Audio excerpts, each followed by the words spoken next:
everybody, it's Melissa here, and I am getting ready to do my second thank you card for the baby shower, and I was really super excited about putting this card together because it gave me the chance to use some of the goodies that I picked up in my last haul from My Favorite Things.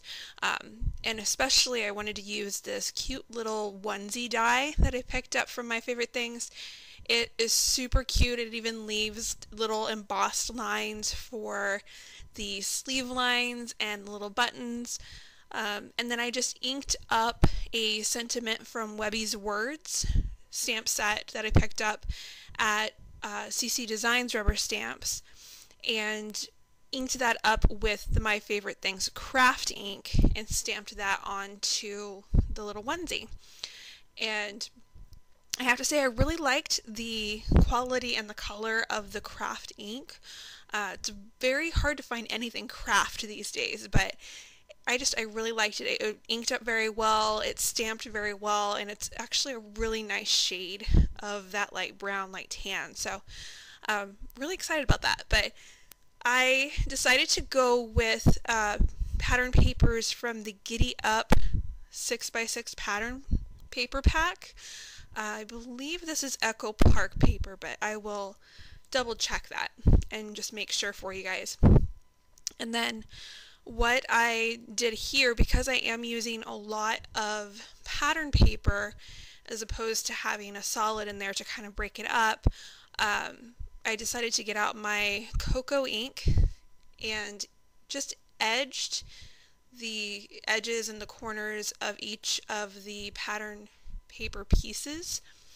And I picked like a main pattern paper, and then as you can see, 3 different patterns that I just trimmed into little pennants or banners for the front of the card.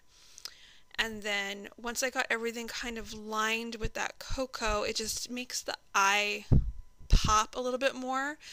That way when you're switching from one pattern paper to the other, the eye kind of knows what to look at, basically. So lined that up the way that I liked it, and I apologize ahead of time.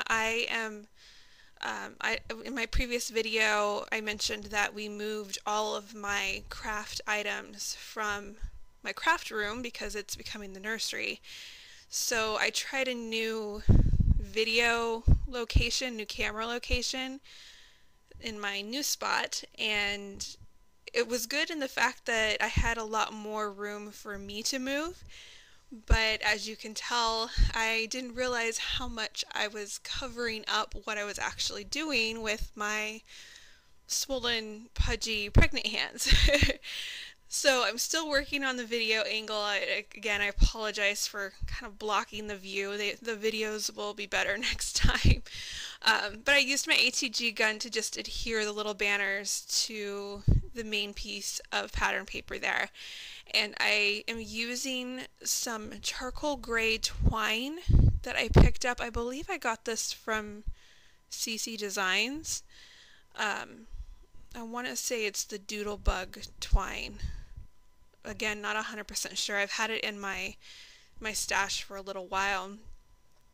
But one quick word of advice, anytime you're using twine or even ribbon for that matter, always make sure that you cut yourself excess length when you get ready to do this. You'll notice I have to keep kind of tying and untying because in this particular situation I cut a little too short, and as a result had some difficulty actually tying my little bow. So just a little word of advice, just always give yourself more than you think you're going to need. It's easier to cut the excess off after the bow is tied than to try to tie it without enough length. But I did eventually get it tied, and I kind of, finnied with it a little bit. Got it tied, got the excess stripped off, and once I was happy with that, I was ready to move on. And that's really all the embellishment I wanted to add to the front of the card. So I grabbed my ATG gun and went ahead and attached the little baby onesie.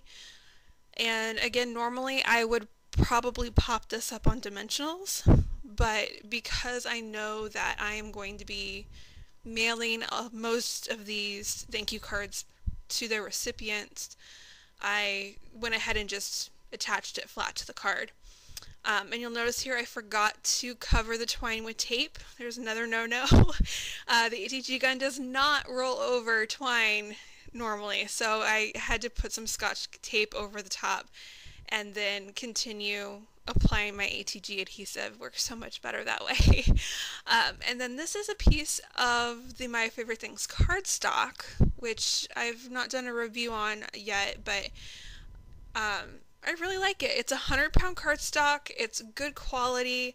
I'm not sure of the exact name of the color of this particular cardstock because I purchased a sampler pack, but it's like a navy blue. So I'll find out for sure the name of the colors. I'm looking forward to purchasing more of their cardstock because I really like it. So again, just use the ATG gun to add some adhesive, and then I'm adhering that to a craft card base. And this is an A2 sized card, so 4 1/4 by 5 1/2, which is pretty standard for me. And that was it for the front of the card. So for the inside of the card, I'm going to use just some leftover scraps from the front of the card, the same pattern pieces. I did use the same navy blue cardstock as kind of a base, and then attached a section of the main pattern paper, and then also reattached the banners. And I did not do it on camera, but I did also sponge the edges of all the pattern paper on the inside of the card with the same cocoa ink that I did for the outside. So I did not do that on camera, but it just, like I said before, it just makes the pattern paper pop. So went ahead and did the same thing here. And for the area to write my message to my recipient, I just had to do another onesie because this thing is just super cute. So just left it plain white, attached it using the ATG, and then I had been contemplating how to do it, but I knew that I wanted to kind of announce the name of the baby as well. So I grabbed the modern label punch that I have from Stampin' Up! And punched a couple of little labels out, and then grabbed the My Favorite Things mini alphabet banner stamps, and they are super tiny, so you have to be very careful with these. If you drop them, you will probably lose them, but they're super cute. I just lined them up on my acrylic block, spelling out the name, first name and then middle name of the baby, and then stamped that using the same craft ink that I used on the front of the card, and then got out some Tombow Moni Multi adhesive, and got a little too much on the first section, so I just kind of spread it out and used my finger to add some to the other, and then attach both of those pieces to the inside of the card. So baby's name, if you can't read it, is Curtis James. So now this particular recipient will have that on there. And that's it for the inside of the card as well. So I'm just gonna go ahead and use my ATG gun here to add the adhesive, and then attach that to the inside of the base of the card. And that is it. So I hope that you enjoyed the card. We're definitely looking forward to getting a few more of these in before the baby arrives, and hopefully have some time to get some Christmas cards in as well. So we will see you on the next video. Thanks so much for watching. Bye.